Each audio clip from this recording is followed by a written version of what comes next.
Yo, what's going on?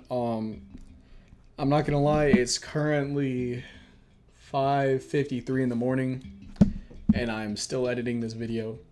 I forgot to record an intro, so I'm gonna give this to y'all real quick. This video is basically gonna cover I forgot what I really did. So we start off by showing off my aim lab routine. It's not really too long, so I kept it really short and sweet, kind of about 2 or 3 minutes long. And then we move on to the Valorant side of things, where I teach how to strafe, and then I show my beloved Miyagi training. It's my favorite way of training, favorite way of warming up before I play, and I'm gonna show it to you guys real quick. I don't really know what to say. Leave a like if this blows up. I mean, I guess I'll do more. And yeah, let's get into the video. So I recorded all of the aim lab part of the video, and I had my mic muted, so I may leave a voiceover, or I might just get lazy and write text over some good ass music while explaining exactly what I said, because I'm not re-recording that. Best believe I'm not re-recording that. I lied. I will be re-recording that. Bro, my reaction when I found out my mic wasn't on after I recorded the whole video. I had the whole video done, and this was my reaction when I found out that my mic was on.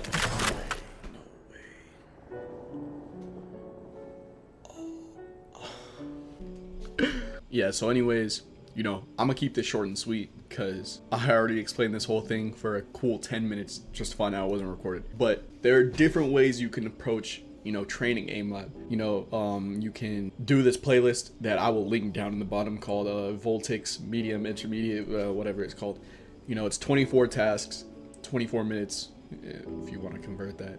I do that, and then or you could just say fuck it and just favorite the maps that you enjoy or that you think will give you the most progression, which I think are these 6 maps right here. Grid shot, not so much. I mean, I don't think it really builds anything for you, but I do think straight check, 6 shot are the 2 most useful tasks you can do on aim lab, right? I'm gonna just run through real quick because I'm getting tired and it's pretty late outside, as you can see. So I'm gonna show you how to do 6 shot and straight check, and then I'm gonna show you the playlist real quick. But yeah, let's do 6 shot real quick. So basically all you want to do is just try to get the highest percentage you can. You're not really trying to go for a high score because there's no Valorant high score, right? You can't get a high score in Valorant, so there's no point in going for one here unless you really enjoy beating your own records. It will stunt your growth in Valorant. You just want to get the highest percentage you can. I know I'm not doing it right now, so you just want to get the highest percentage you can. It's fine if you don't get the score you see the pros getting. You are not a pro, and that's fine. I will make you a pro. I'm lying. But this will get you there. This will give you the correct skill needed to do that. You always want to get above about like 95% maybe. Man, I ain't gonna lie, I'm gonna keep it really short and sweet for you guys. Strafe track is really just a ball moving back and forth across your screen, and then the wkhix intermediate Valorant training, I'll link it down in the description most likely if I'm not lazy enough. So all that is 24 tasks. It's really good for training too, really good for crosshair placement, really gets your tracking on point. Yeah, I'm gonna keep it short and sweet so we can get to the Valorant side of things, because you're usually not going to be on aim lab most of the time. When you're warming up, you're most likely going to be on Valorant in the range most of the time. So yeah, I'm gonna wrap this up so we can get onto the Valorant side. Yeah, that concludes the aim lab session of the video, and I'll send you over to a past wkhix so he can explain strafing and the Miyagi training. Yeah, that's right. All right, I'll see you. We're in the range. You should already have this loaded up, right? And so there's 2 tasks or methods I'm going to show you on how to establish the muscle memory you need to be good at Valorant, to not really be good at Valorant, but to have good aim. And this will most likely rank you up, right? If you grind this through time and persistence, you'll eventually find the consistency and muscle memory that you need for this, right? So, like I said before, or I said in the recording, speed beyond easy, I would say, is almost completely useless. And now, the reason I say this is because in Valorant, you should never really be practicing flicking or any of that flashy playstyle, tens looking playstyle, right? When it comes to Valorant, you should already know where the enemies are.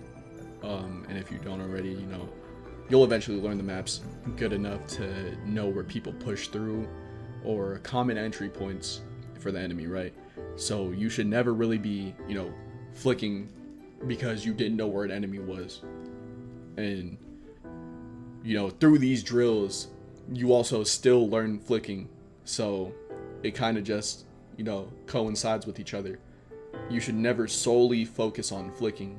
You should, I think you should work on tracking, precision, and accuracy. I mean, precision is the same thing. You should always focus on, tracking, precision, and crosshair placement, right?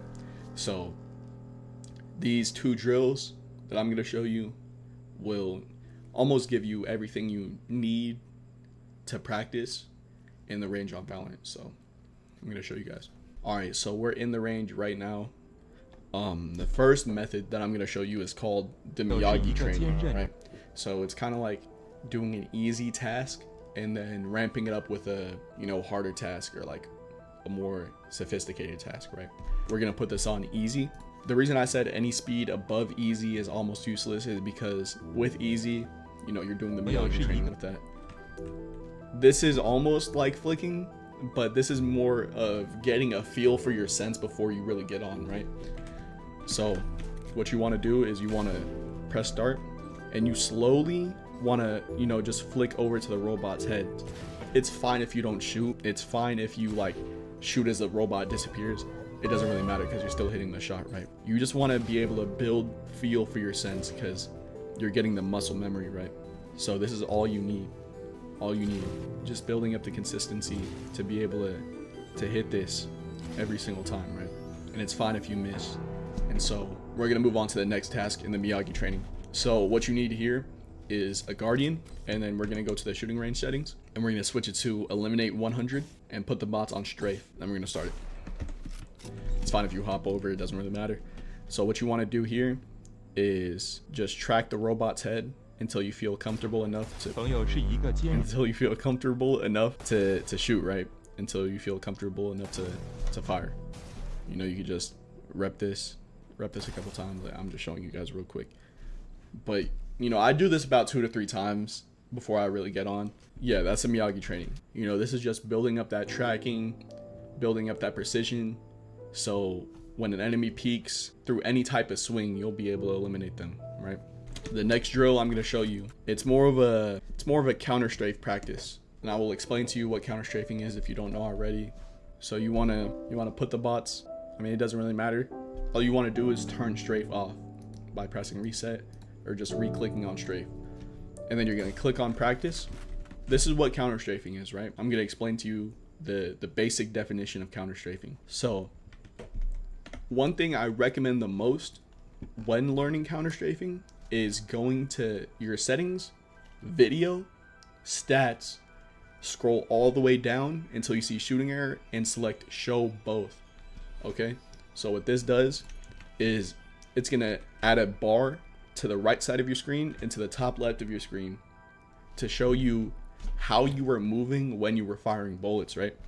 So if I'm moving while I'm shooting, you're gonna see a lot of blue in that graph. But if I'm standing still and shooting, you're only gonna see orange. So what counter strafing is here is when you're moving back and forth, there's a specific time set to when you stand still, and at that point you're gonna shoot. Yo, future wkhix here. I'm not gonna lie, I did not explain that very well, so I'm gonna try to re-explain it for you real quick with some photos or a visual or something. So what counter strafing really is down to a T is the ability to be able to shoot while moving directions. So say that I'm moving left, as soon as I switch to turn right, there's a, you know, it's like there's a certain point in my change of movement to where I'm able to fire my bullet without having any movement error. So yeah, I just wanted to, you know, re-record it, make sure that you guys know. You know, if you have any questions, you could like comment or something. I'll probably respond, most likely. So I'm gonna move right, switch left, and there's a little blue. That's an error on my end. But as soon as you're switching back, that's when you want to shoot. You're gonna have that little millisecond. It's where you can shoot while you're moving, right? So this is how people get jiggle peeks off, because you know they're peeking, and then they're able to shoot without having any movement error. Because watch, if they're jiggle peeking while moving, you see where my shot went? It went, you know, almost 2 times above their head, right? So being able to jiggle peek, you know, boom, boom, it's just a skill you can add to your bag to get good, right? You know, there's different ways of counter strafing and spraying an enemy, right? You can do that 1-1-1-1. I don't really recommend it unless you are that good to where you can hit those 1 taps. I have them. Okay. One enemy remaining. You go ahead, but if you think you need more of like a leverage, more of a reliable way to hit these, I suggest doing 2 spray bursts and switching off, right? Just strafe across, 2 2 2 2 1 2 1 2 1 2 1 2 1 2 1 2, right? All right, and I mean that pretty much covers everything you need to know at, you know, like a beginner standpoint of Valorant to really grasp the knowledge of strafing and, you know, jiggle peeking. I'm pretty sure I taught that. But yeah, I mean that's gonna conclude the video. You see how bright it is outside. I haven't slept yet, but yeah, I'm gonna conclude the video here. You know, if you enjoyed it, I might drop another one for, you know, intermediate or like pro level, because that's what I am. But yeah, that'll conclude the video. You know, if you really sat through this whole video, I appreciate you for giving your time to watch my video. So yeah, I'll see you in the next video if I ever end up doing that. Yeah, thank you. Goodbye. I love you.